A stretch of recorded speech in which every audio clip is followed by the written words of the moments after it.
Magandang gabi po sa ating panibago vlog po. Justin J. Lopez na dito sa naing gabi na update ng GoDB Transport and Good Stick Corporation sa bayan ng Hagonoy, Bulacan. Yun ang update na dahil sa nag-rehab naing gabi na nauwi na yung GoDB bus.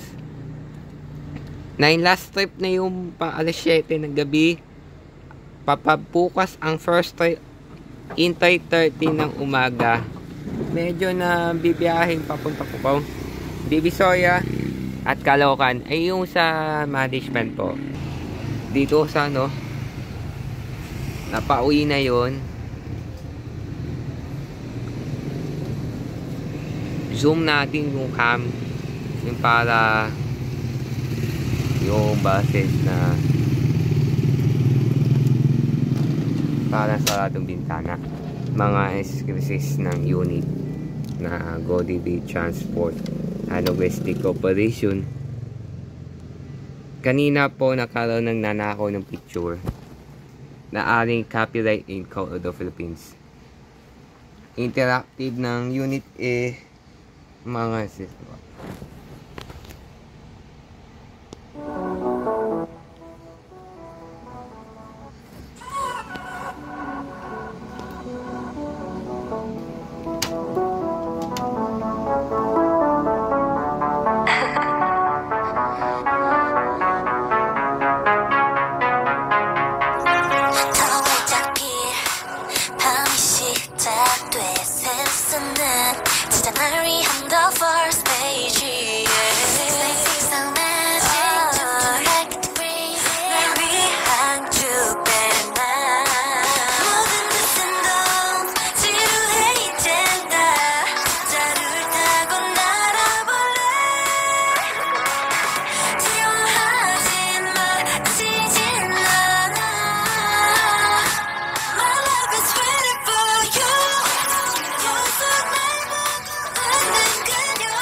sa yan update. As and Everybody 1860 last year Unang sakay ni J. Lopez si sa 5. Nabutan tayo disconnected yung 979. Wala na siya.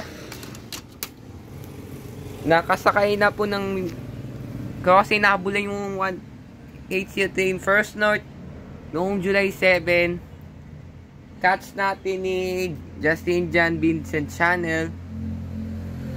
Thank you po share po ng mga transportation dito sa update ng garahe ay babago na Hinong Bus 2400 po. Hanggang susunod na tomorrow update. Bye bye po. Ingat po.